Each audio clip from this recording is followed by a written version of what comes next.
Happy 1 week, big head. 1 week ka na today. So, medyo malaki na yung ulo mo.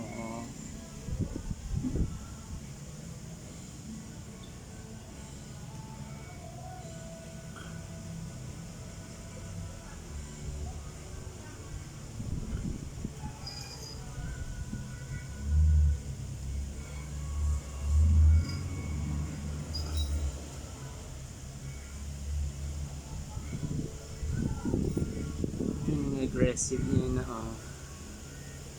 ano na yung kamay ko. Happy 1 week. 1 week mo na ngayon. After kitang kinuha ng Saturday. Laki ng tummy mo. Busog na busog ka. Kailangan mo na mag-diet. Magbawas tayo ng food mo.